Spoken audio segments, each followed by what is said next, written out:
અધિક માસ હોય કે પછી હોય શ્રાવણ મહિનો, તો ઠાકોરજીના ભોગ માટે અથવા રક્ષાબંધન જેવા શ્રાવણ મહિનામાં મુખ્ય તહેવાર પણ આવી રહ્યા છે, ત્યારે એકદમ બેસ્ટ મીઠાઈ છે.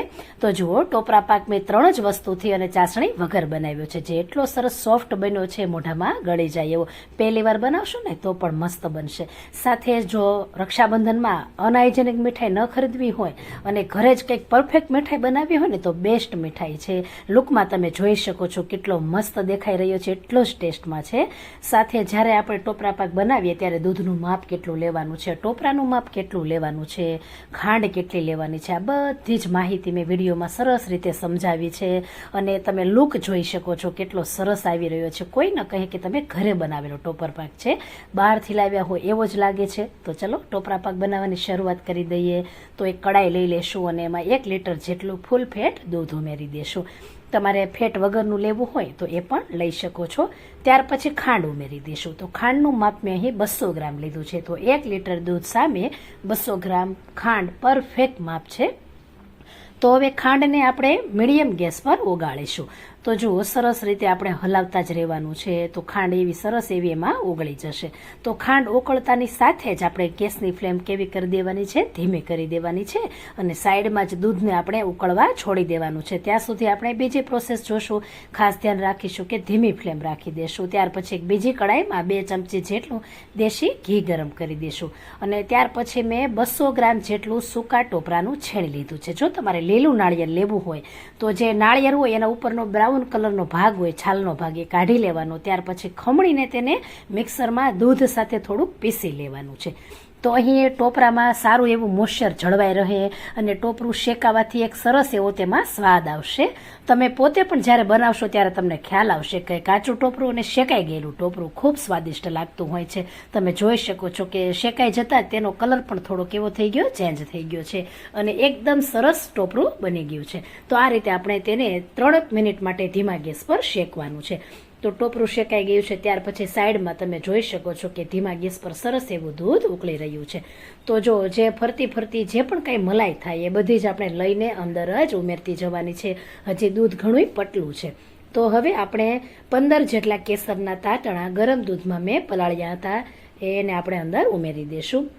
જો તમારે કેસર ફ્લેવરવાળો ન કરવો હોય ને તો ન ઉમેરો તો ચાલે, પરંતુ મેં અહીં વધારે ટેસ્ટ આવે અને ખાવામાં વધારે સરસ લાગે એ માટે ઉમેર્યો છે. અને કલર પણ તેનો કેવો આવશે, લાઇટ પીળાશ પડતો. અને જો તમારે કલર ઉમેરવો હોય તો પછી જ્યારે ટોપરા પાક બની જાય છે ત્યાર પછી તમે કલર ઉમેરી શકો છો. જ્યારે તમારી પાસે કેસર ઉમેરવું ન હોય અથવા તો અવેલેબલ ન હોય તો તમે જોઈ શકો છો કે જે આપણું દૂધ હતું એનાથી અત્યારે 3 ભાગનું દૂધ રહ્યું છે. અને ખાંડ ઉમેરી છે એટલે આંગળીમાં જ્યારે તમે દૂધ અડો ત્યારે તમને ચીકણું લાગવું જોઈએ. તો આ સ્ટેપ એક ખાસ મહત્વનો છે. આંગળી સાથે ચીકણું લાગે ને ત્યારે જ પછી આપણે તેમાં ટોપરું ઉમેરી દઈશું. તમે કેસરનો કલર જોઈ શકો છો, લાઇટ પીળાશ પડતો આવી ગયો છે. તો આંગળી સાથે દૂધ ચીકણું લાગે ત્યારે જ આપણે ટોપરાનું છીણ તેમાં ઉમેરવાનું રહેશે. તો મોટા કપ પ્રમાણે 1.5 કપ છીણ છે અને વજનમાં પરફેક્ટ 200 ગ્રામ છે. 1/4 ટીસ્પૂન જેટલું એલચી પાવડર ઉમેરી બધું મિક્સ કરતા જશું અને ધીમાથી મીડિયમ ગેસ પર તેને સતત હલાવતા રહેશું કે જ્યાં સુધી તે ઘટ ન થઈ જાય. મીઠાઈવાળાની દુકાનને ત્યાં જે ટોપરા પાક મળે છે એમાં એક તારની ચાસણી લીધેલી હોય છે અને માવા સાથે બનાવવામાં આવતો હોય છે. અહીં આપણે દૂધ ફૂલ ફેટ એટલા માટે જ લીધું છે કે માવો ઉમેરવાની જરૂર પડશે નહીં. તો તમે જોઈ શકો છો ફ્રેન્ડ્સ કે 12 થી 13 મિનિટ જેટલો મારે ટાઈમ થયો છે. એટલે બધું જ મિશ્રણ કેવું થઈ ગયું છે, અત્યારે કઠણ થઈ ગયું છે. તમે જોઈ શકો છો. અને તમે ચાસણી લઈને જે ટોપરા પાક બનાવો ને એમાં વધારે કઠણ થતું હોય છે અને આ ચાસણી વગરનું હોય ને એમાં એટલું બધું કઠણ નથી થતું. એટલે જ આ ટોપરા પાક ખાવામાં એકદમ પોચો અને મોઢામાં એકદમ ઓગળી જતો હોય છે. તો આ રીતે પોચો ટોપર પાક ખાવાની વધારે મજા આવતી હોય છે. તમે જોઈ શકો છો કે જેવી રીતે મિશ્રણ હાથમાં લઈએ તો તરત કેવો ગોળી જેવો ભાગ વળી જાય છે. એકદમ કડક રીતે ગોળી નહીં વળે. જો ચાસણી લીધી હોય ને તો કડક રીતે ગોળી વળે, પરંતુ મિશ્રણ હાથમાં ભેગું થઈ જાય છે. ત્યાર પછી મિશ્રણ વાસણની સપાટીએ છોડી પણ દે છે. તો ત્યારે આપણે ગેસની ફ્લેમ બંધ કરી દેવાની છે. તમે જોઈ શકો છો કે અત્યારે મિશ્રણમાં કલર પણ દેખાઈ રહ્યો છે.